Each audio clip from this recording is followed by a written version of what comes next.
Cool. How's it going, man? Good. How you doing, John? I'm doing well, thank you. You're looking a little different than the last time I talked to you. Yeah, I feel like every single time I have a fight, I have a totally different look to me. So yeah, I'm slimming down and a little more hair this time. Yeah, last time we chatted, you were saying your biggest concern was, I think, your weight if you would get a short notice fight. Yeah, well, actually got the weight moved up to 180, so that's a big weight. No pun intended, big weight off my shoulders. Sure. And was that something you kind of knew going into it? That 180 would be more manageable than the 170 weight cut? Well, here's the thing. I think I'm still getting bigger and older. I just turned 24 back in April. Hmm. So I'm still growing. Usually I don't have any trouble getting down to 170, but this time just I was having trouble just right around 200 pounds, just slowed way down. Now, part of that's because I'm such a fat ass during quarantine, but another part of it too is I think I'm maturing, getting bigger because it's like I look at myself shirtless in the mirror and it's like I don't look like I'm 195 pounds, Hmm. from what I'm used to. So I think I'm just getting bigger as I'm getting older. So we didn't want a situation to where we get there where it's 1 week out and it's like, hey, we can't make weight. So we talked to them a few weeks ago about the weight and getting moved up, and glad it is moved up. Yeah, and I think that's happening to a lot of people, just during COVID, during quarantine, where, for a while we weren't training Yeah. regularly. I still don't think training schedules are, regular. No, Um, no. All the gyms I usually go to still aren't open. Two of them are open. My dad's gym and then the Philly gym, but Webb still isn't open. So yeah, mhm. one of the gyms I go to twice a week uh, hasn't been open this time. So that's definitely I've been just getting work in other ways, lifting more weights, doing more cardio, conditioning, stuff like that. Sure. And how do you feel your cardio is holding up going into a fight like this with such a strange circumstance? Um, I feel like it's gonna be fine, honestly. Honestly, trying to break down the fight, I'm only going to get in trouble if I can't get the takedown. Mhm. That's the only way I'm going to get in trouble. If I can't clinch up, if he stuffs me, and I start to gas in the second or third round, that's the only way I see myself not losing. But I've seen his fights, and I don't see a stellar grappler out of him. I looked him up. He won a jiu-jitsu tournament at Blue Belt. That's the highest thing he's done. So he's not a world beater grappler. So I can't envision myself getting repeatedly stuffed over 15 minutes. So I'll be able to get him down. And if I'm breathing heavy, I'll just rest right on top of him. It's his job to get up at that point.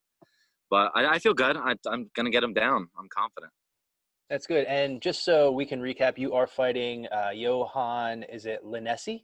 It's actually Lene. I heard Linné, it's like okay. French Canadian, yeah, French Canadian bastards. Gets me every time. So Yeah. you're fighting Johan Linné. He's 3-0. He's fighting out of Quebec in Mhm. Canada. And he, I believe, is someone you were scheduled to fight previously. Is that Yeah, right? he was the guy I was scheduled to fight for March 21st, and then we ended up going into full lockdown. Like it was like a week and a half, 2 weeks before that. So we there was already a whole build up. I was already mentally prepared for this guy. I've been thinking about this guy a long time now. So that's why I'm not terribly worried about the matchup. I feel like I'll be able to get him down. I'm not trying to come across as a cocky douche, but I mean I've taken down and tapped out better grapplers in MMA already. So I mean I expect him to be a big, strong, powerful guy, be in shape, push the pace, but the skill set I don't see it.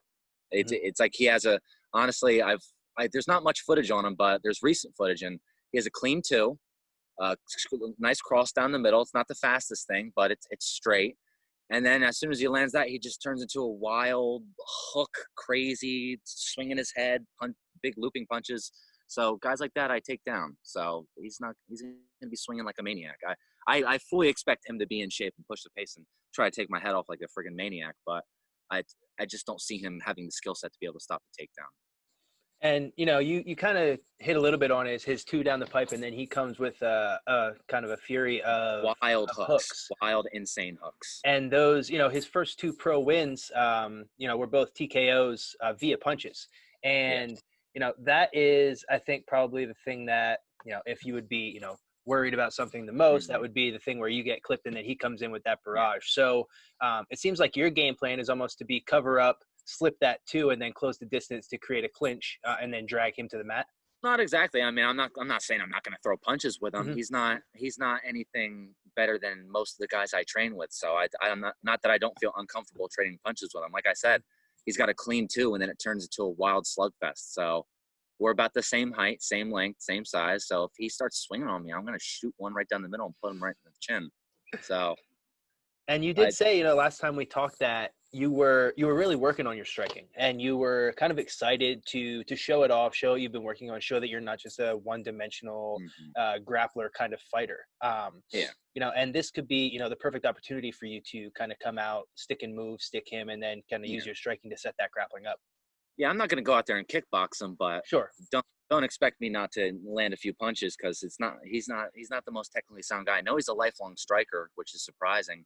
He owns his own boxing gym or something like that, striking coach. But honestly, it's just the couple fights that are even available for him. It's insanity. It's just clean two and then just like wow, just giant like head swinging both ways, just insane. So I train with better guys than that every day of the week, and I'm not that I'm not taking him lightly. Like I said, big, strong, powerful guy, but I'm gonna get him down. And I'm gonna put my hands on him real hard. If he starts, swinging wild on me, he better keep his hands up because it's. Have you seen the highlights? Have you looked them I up at have. all? Yeah, Yeah, I watched his clips before this interview. Yes. big, insane punches, right? Insanity. Yeah, and that that kind of style, it's like when someone, they kind of go for broke. Yeah. They're going for the finish at that point. Well, I think he's just a savage. I saw Mhm. one clip of him like screaming like "Come on!" Rah, rah. It's like I've never been like that in a fight. I'm pretty calm in a fight, so I just think he's a savage. Yeah, no, I'm gonna go in there and get the job done. I feel good. The weight's coming off good, and I feel glad about where I'm at right now. Now, we did talk about your weight a little bit, and now this specific fight, obviously up at 170, or I mean up at 180 from typically fighting at 170. But do you see yourself staying at the 170-pound weight class then moving forward into the future, or do you envision a bump to 185 eventually? Um, Eventually, yeah. I'm not a small guy. I'm Mhm. almost 6'2", and I got a 74-inch reach, so I'm not by any means a small guy. I feel like 170 is good for me. For the next like 5, 6, 7, 8, 9, 10 years, but probably eventually I'm gonna fill out to that 185 because I'm still every week I'm putting on more and more muscle, maturing, thickening out, getting bigger. So I don't envision myself ending my MMA career at 170. I'm like I watch the UFC all the time and I see guys at 185 who I have longer frame than them. I'm taller and longer reach than them. So it's just a matter of packing on muscle at that point, which that'll come as I get older and as I keep on lifting more and more weights. So yeah, I picture myself going back down to 170 after this. I want that belt once Jeremiah gets out of there. Um, and speaking of Jeremiah, we just trained real hard today. It was a good training session. But yeah, once he gets called up, I want my hands on that belt. And yeah, I'm just looking for, after I take this guy out in 2 rounds, I'm looking for another prospect, another undefeated guy. Maybe I heard some punk guy named Solomon Renfro was calling me out on Facebook the other day. So maybe he'll be next. Maybe I'll take out the amateur wrestler with no jiu-jitsu.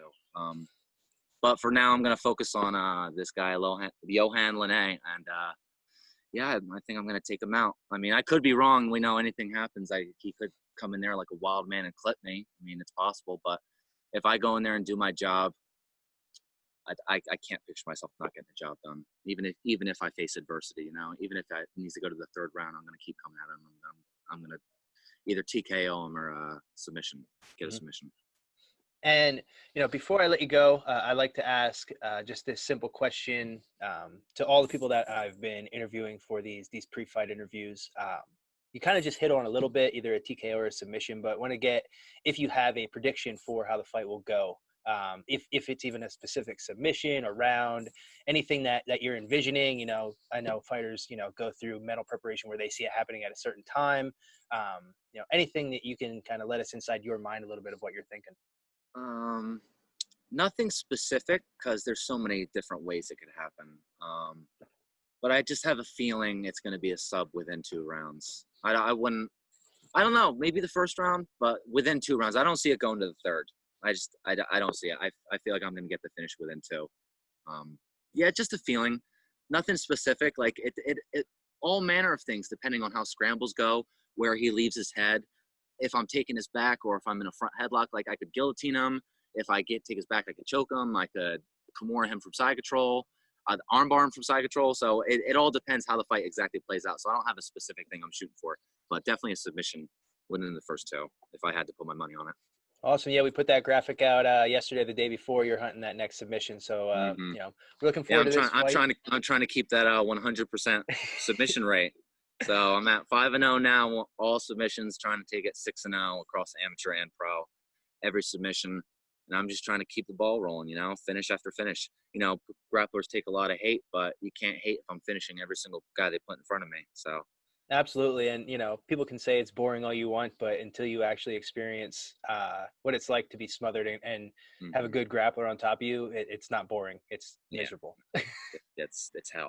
I know that from It going is. Brady. So yeah, I think I was looking earlier. You're the main event, right? No, I'm not the main Oh, you're event. not the main event. I'm I sorry. don't I think thought. so. Well, I don't Oh no, know. never mind. I know they split the card.